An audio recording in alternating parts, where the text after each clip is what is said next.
All right, everybody, it is that time. The CEO Mindset Podcast has reached the final episode of the season. I'm super excited to do a slight recap and just give you some behind the scenes of how the season came to be in the first place.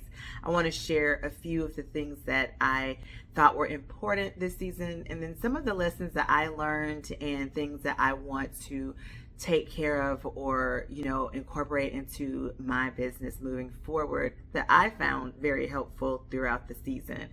So if that sounds like something that you want to know more about, I encourage you to listen to this episode or watch this episode and then go back and watch or listen to the previous episodes of the season to get a clearer understanding of some of the conversations from the interviews or some of the tips and techniques that I shared with you in some of the episodes. I think it would be quite helpful for you to go back and do that. And it would be helpful to me, and I would definitely appreciate it. Additionally, what I would love for you to do after listening to this final episode is think of some topics that you would like for me to cover in next season. I'm still trying to chew on what I want to talk about next season, and you can have some input into that. So if you have any thoughts on ideas or topics that you'd like for me to cover, feel free to DM me on my Instagram page, AF Patrick, or you can leave a comment down below at the bottom of this episode in the show notes, after the show notes, or if you're watching this on YouTube, you can leave a comment there as well. So let's get into it. Let's get into today's episode. Welcome back to the CEO Mindset Podcast. I'm Andrea Patrick, your host, and I'm so happy that you are joining me today. Subscribe if a CEO mindset is something you want to obtain and you want to find the intersection where your work and life coexist. The sky is the limit when you're clear about your value, consistent in the way you share said value, and you're upfront and honest about who you are while sharing it. There are so many examples to follow and learn from. Let's get into today's, shall we?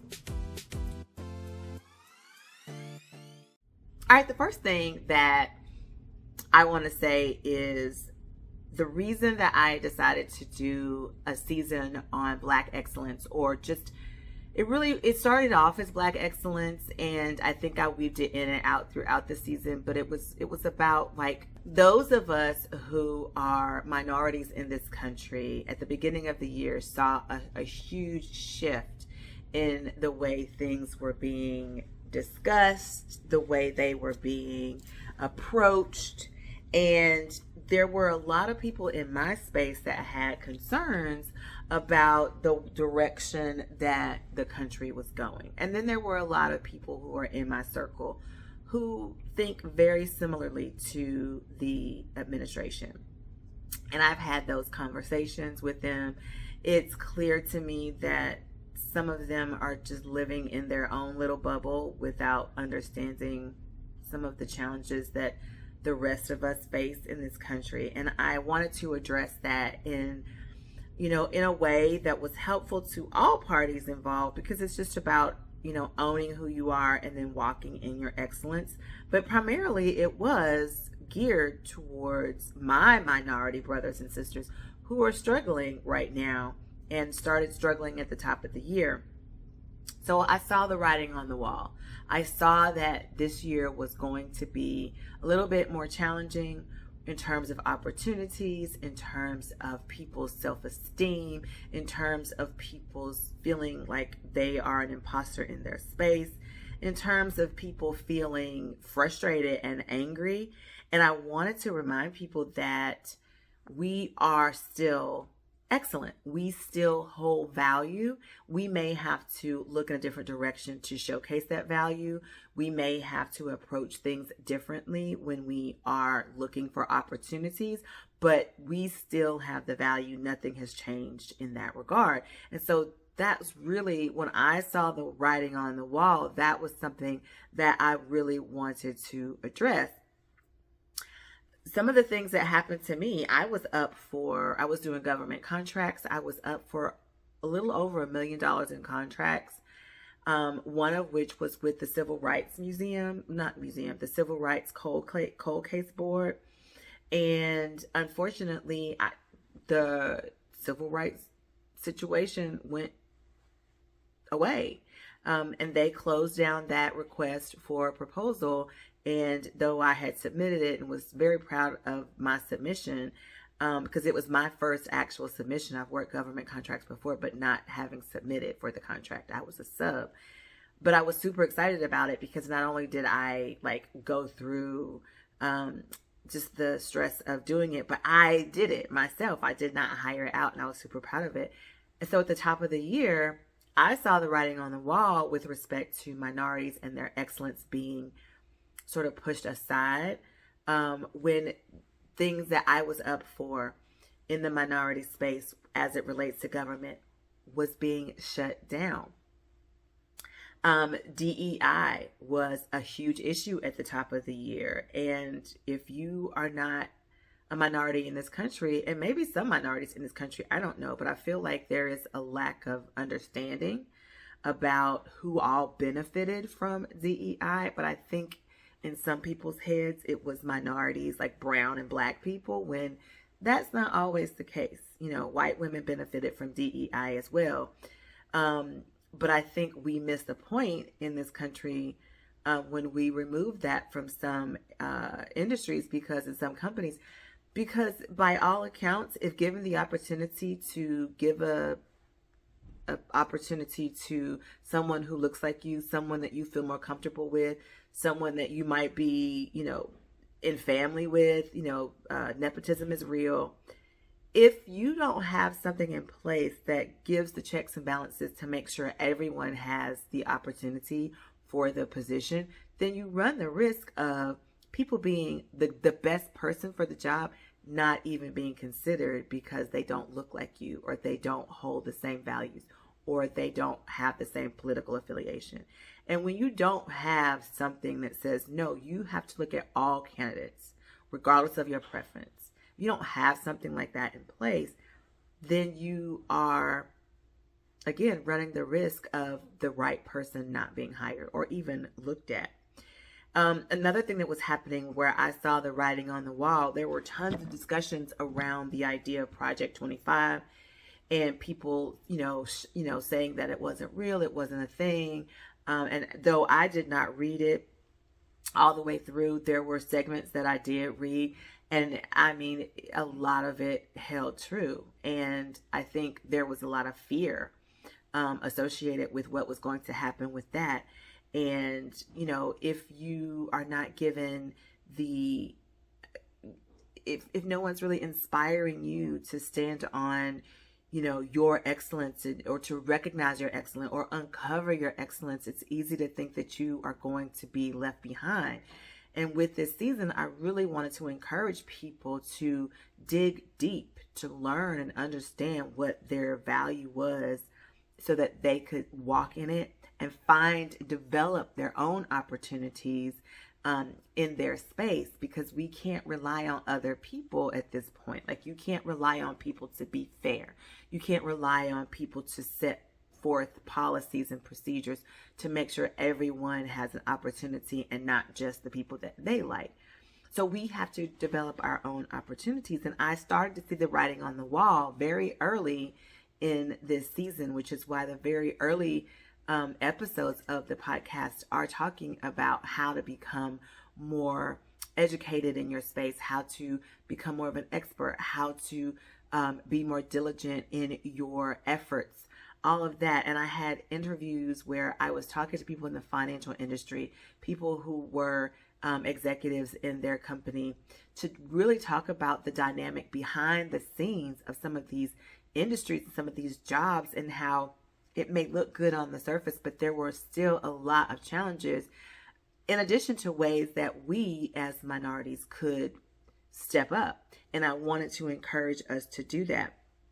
I even dealt with my own, imposter syndrome, because I pivoted my business this year, and I was relying on some of those contracts to help me sort of, still the water, if you will, and get my feet wet, and like really start to hone in on what I wanted to do and use that as experience to get more private training and consulting jobs. And when that went away, a lot of the year was spent sort of reinforcing myself and encouraging myself, and reminding myself of my excellence. And so I saw the writing on the wall, and I really wanted to help others who may be in the same area or same space that I was in, watching all this happen in real time, having the fear, being anxious about the future, being angry about where we are, and the emboldened behavior that was happening at the top of the year. I really wanted to address that and say, hang on, guys. Yes, it looks bleak. Yes, it looks like we're going backwards, and it's scary.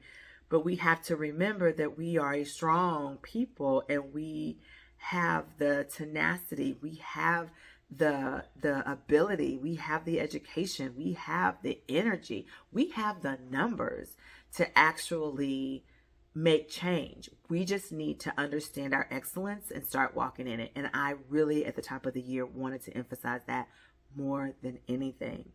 Now, listen, I know that it seems like it was a little intense, and maybe it was, just listening to what I'm saying right now may sound like, oh, this isn't for me, but it is for you, because I believe that when we understand each other, it makes it easier for us to come to conclusions that are helpful for everyone and not just ourselves. And at the very least, we understand someone else's perspective, where they're coming from. We may be able to understand their decision making. We don't have to agree with it, but we'll understand it. And so if you just listen to what I said and you think to yourself, wow, this is not in my wheelhouse. I'm not Black. I'm not a minority. You should still listen to the episodes, because I think it'll be very helpful in shaping your mindset around some of your decisions or some of the things that you think right now. You may find, as I did throughout the season, that maybe some of my thinking is a little antiquated. Maybe yours is a little antiquated. Maybe it's a little uninformed. And listening to some of the people that I interview will help to inform you, so that then you can think twice about some of the decisions you make. So don't discount it because I said this season was for primarily my minority brothers and sisters and how to stand on excellence. You need to know how to stand on excellence as well. And the information that I'm sharing with you is not just for people of color. It's for everyone. But I was especially speaking to my people of color, my family of color. So I would encourage you to subscribe to my podcast. Make sure that you have your notifications on YouTube when I upload new videos, because I want you to know when the new season is coming. And guys, guess what? Oh my gosh. News flash. I am going to start a Substack. I haven't started the articles yet. That's what I'm going to be doing here soon. So if you want to be notified when I get my Substack up, I'm going to leave a link to my C.E.O. circle, which is my newsletter circle. And just go ahead and add your name. And when I start the Substack, I will let you know. But I've got a lot of fun ideas for it that aren't like just my thoughts, but I want to educate. I want to share information. I want to give some guidance in areas. So please add your name to my newsletter list, so that when the Substack is up and running, I'll be able to share it with you. It's going to be free, for the beginning. So definitely get on while it's free, obviously. And then also, if you would be so kind as to subscribe to the podcast. And like I said earlier, it's a great time between now and the end of the year to just catch up on the episodes from this season and previous seasons. I have an entire playlist on my YouTube channel where you'll be able to watch the podcast episodes. But if you're more of someone who wants to listen, I will have that link in the show notes as well, so that you can just go to andreapatrick.com/podcast and you can listen to the podcasts for all the seasons. All right, let's get back to sort of this, walk down memory lane with respect to the podcast season. So the other thing that I saw as I was, recording these episodes was I saw an opportunity to empower people. And, I felt like it was important to empower people and remind them that our country was really built off of the backs of slaves and indigenous people. And though it was a horrible time, and it's clear this country does not want to relive it, what it did was it made us strong. It made us really powerful in our own right. We hold a lot of power. We were innovators. A lot of the things that we appreciate in modern day came from the hand of a minority, specifically Black people. A lot of the conveniences that we have, our culture created it. And I felt like it was an opportunity to remind us of that, of the stock that we come from, of the blood that runs through our veins. We are from that, and we have it in us to be amazing if we step and walk in our excellence. And I wanted to empower us to do that with this season. And I feel like this is the reminder of the excellence that we have, and the encouragement of us to find it within ourselves and not be complacent and not stay stagnant and not, bury our head in the sand, but instead step into how amazing we actually are, find our awesome, and then walk in it. I really wanted to do that. And I felt like reminding you of some of the things, like with the Black dandyism at the Met Gala. That was amazing. I did a whole podcast on it because I think we forget that, a lot of our culture influences modern culture. And if we can look at that and say to ourselves, wow, we come from kings and queens. That means I have king and queen blood running through my veins. I am excellent, and I'm going to walk in my excellence. That's what it was about, reminding you and encouraging you. I wanted to also remind you of our ability to overcome adversity. We may be down at times. We may be struggling, stressed out, frustrated, anxious, overwhelmed, but we overcome adversity. We know how to look at a situation, gear up, and get to work. And I wanted to encourage that as well, and remind us that that is a part of our excellence, and that it's okay to feel it. Yes, we all feel it. But what are we going to do about it? Are we going to sit in it? Are we going to let it linger? Or are we going to look at what we can do, operate within our strengths, mitigate those limitations, and go after the thing that we want? Are we going to do that, right? I want us to overcome adversity, and this season was about reminding us that we are excellent. We have everything we need to do the things that we want to do. It may not look the way you want it to look. The climb may not be as straight as you want it to be, but we have what we need to be successful. We have it, and we just have to step into it and own it and then walk it. That's what we have to do, and that is what this season was about. Not only that, but showing you how to become the CEO of you, because you can't lead or grow or any of those things if you don't have a sense of who you are and what you need to do and be your best. And so that was another part of the empowerment of this season, because in overcoming adversity, we have to tap into those strengths. We have to know which landmines to avoid. And if we actually step on one, we need to understand how to triage ourselves with what we know about ourselves.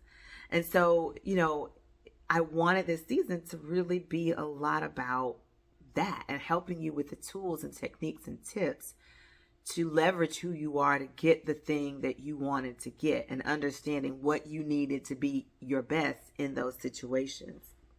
One of the things that I think is just phenomenal that we don't talk enough about, that I think is buried under the rug, is that for years, Black women have been killing it in terms of the most educated in our country. We are some of the most, if not the most, educated people in the country. We are powerful. You're strong. And I wanted this episode to remind us, not this episode, but this season. I wanted this season to remind us of that, because I see some who are stuck and are unwilling to take risks and do things that they really want to do for fear of failure or fear of what others might say. We don't need to feel that. We're smart. We are strong. We have what we need. People have stood on our backs for years to accomplish their goals. We need to stand up straight now and accomplish our own. And I wanted to use this season to share that with you. I had a vice president of a bank. I had a vice president of social media for an organization. I had an executive in the leadership space. I had 3 amazing, very strong Black women come on and talk about various aspects of their industries and what we can do as women, not just Black women, but as women. I was speaking to, I wanted the season to really encourage our Black women, but for all women, they were giving us pearls of information that we can use to really show up and show out. And I really wanted that to showcase. So if you've not watched those 3 episodes, please, I will link them down below, because I feel like those 3 women did such a good job in the conversation. And you walk away with so many pearls and so many ideas, because the goal here, like I said, was to truly empower. This season was an opportunity to empower and to encourage. And then lastly, I saw the light, child, and I wanted to shine it on the potential solutions for everybody. One of the things that I talked to you earlier about the fact that I pivoted my business. I was primarily in 2024 doing more marketing strategies. I was doing social media management for people.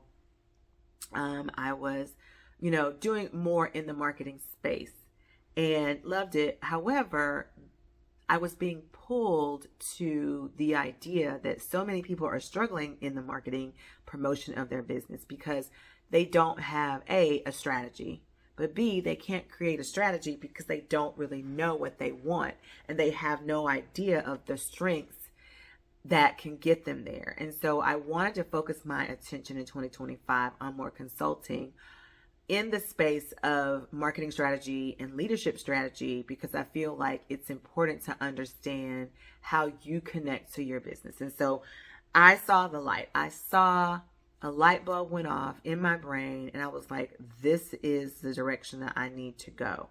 I need to pivot. And though there was fear and a little bit of trepidation, I did not allow that to stop me from making the adjustment. Now, it's difficult to do that. It's difficult to change ship, jump ship if you are making money on the ship and you need the money. So I get it. But I wanted to just kind of shed light on the idea that just because something is something that you've always done, it doesn't mean it's something you have to continue to do. It's just a matter of having a plan of action and working that plan with the appropriate action in order to achieve the results that you are looking for. And so I saw the light myself and I jumped ship. I pivoted. I now focus primarily on consulting in strategy. I still will consult on marketing strategy, but I won't do it for you. I will guide you. I'm also leaning more into the personal branding aspect, where I'm showing you not only how to develop your personal brand, but how to leverage that to achieve your goals. I've always talked about it, but it's never been like the focus because so many people wanted the social media. But I was like, no, you need this piece. And the more and more I talk about it, the more and more I share my thoughts in conversations with executives, with managers, with entrepreneurs, the more I'm hearing just how valuable what I'm saying is, because no one's talking about it. People will give you the what, people will give you the why, but not too many people are giving you the how. And when they do give you the how, they only sort of glide over or glaze over the importance of you in your leadership. And they want to tell you, all of the systems. They want to give you all of the industry speak, but they're not telling you how to achieve it for yourself and how to let it, how it can resonate with you in a way that it sticks and you can maintain your levels of consistency. I wanted others to know that it was okay to pivot. It's okay to change. It's okay to try something new. It's okay to not get it right. I think in one of my other end of year lessons, I said, done is better than perfect. And I still believe that. If you constantly wait on things to be perfect, you will not start. You will not finish. So you have to adopt the mindset that done is better than perfect, right? It's not always going to be perfect, but as long as it's done and it's in the direction that you want to go, you're moving forward and you're not staying stagnant. I had a light bulb moment last week, as a matter of fact. I think in my Master Networks group, we were talking about income producing activities. And I thought to myself, well, what I'm doing right now doesn't seem as intentional as it needs to be. So I need to make some adjustments so that I can be much more successful in my income producing activities. So I had to look at, what am I doing? Why is it not working? What do I need to do to change? What outcome am I really looking for? And so with this season, I feel like some of the conversations, especially in this last 3 episodes where we talked about personal mastery, personal branding, and developing opportunities, I feel like that is something that needs to be thought about right now before we get to the top of the year. Because by the time we get to the top of the year, we need to hit the ground running. So we need to understand ourselves. We need to understand how we want to leverage ourselves. We need to understand how to develop those opportunities and what income producing activities do we need to focus on next year, especially if you're an entrepreneur. If you're in your career, what do you need to focus on in your career to further you in that career? These things need to be thought about right now, not at the top of the year. So personal mastery, personal branding, and then developing opportunities was how I sort of tapped into this last component of the season, because I started to realize for myself that I needed to adjust to things and be much more intentional in areas. And so I'm creating a game plan right now. I'm not waiting. That's another reason why we're closing out the season earlier. Usually I wait until the middle of December, but I decided to close it out at the end of the month before Thanksgiving, because I wanted to have all of December to come up with my game plan, put all of my ducks in a row, and have everything set and ready to go at the top of the year. So listen, I hope this season has been helpful to you. I hope that you have been encouraged. I hope that I have said something or done something that has empowered you to move forward or step out of that stagnation and make those moves that are going to get you to where it is you want to go. Because one of the last reasons that I wanted this season, and to sort of encourage people to own their excellence and walking their excellence, is because I wanted to remind people of their potential. I wanted to remind them of their excellence. And I wanted to remind them of their unique value proposition. You know, we are as unique as a snowflake or a fingerprint. We are the sum of our influence, experience, perspective, and passion. Nobody has the exact same combination. And if we could just get that piece and start to identify from our influence what we want to draw out, the positive things that we really want to be known for, our experiences, how can we learn from them and set boundaries and manage expectations? And, you know, how can we do that to step in and walk in our excellence? That's what this is all about. So that's kind of it, guys, for the season. I'm super excited that you joined me for today, listening to this episode. I hope that you go back and listen to this season, and even further back, actually. They're all at andreapatrick.com/podcast. You can listen to all my episodes. You can go to my YouTube channel. I have a playlist of about 45 or 46 podcast episodes that you can just put the playlist on and get to work watching or doing your chores or whatever it is you want to do.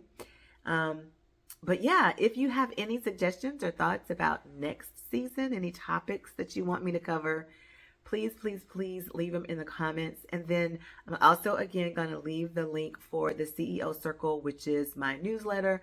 I am going to be starting a Substack this year or the coming year, and I would love to be able to inform you when that is up and running so that you can follow it. It's going to be totally different content and explanations of the content that I actually create, so you understand like where the thought came from, or maybe there was a situation that sort of spearheaded the idea, and I'm sharing that. So it'll be a really good mix of information and other things. So if you would, go ahead and subscribe to my newsletter, CEO Circle, and I'll let you know when we get that Substack up and running. All right.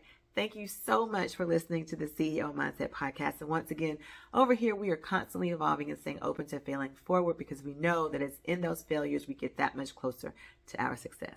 Thank you so much again for listening. And I will be back next season, guys. Bye. That does it for today's episode of the CEO Mindset Podcast. Remember, this is the place to be to find the intersection between your personal life and your business life so that they coexist. It's also where you learn how to consistently evolve and be open to the failures that happen, be open to the opportunities, be open to the opportunity for change. Make sure you are subscribed. Leave your comments below about today's episode if you have any questions, comments, concerns. I want to hear all about them, and I want to hear how you are using what you hear to grow your business, live the life you love, and have that quality of life that we are all looking to achieve.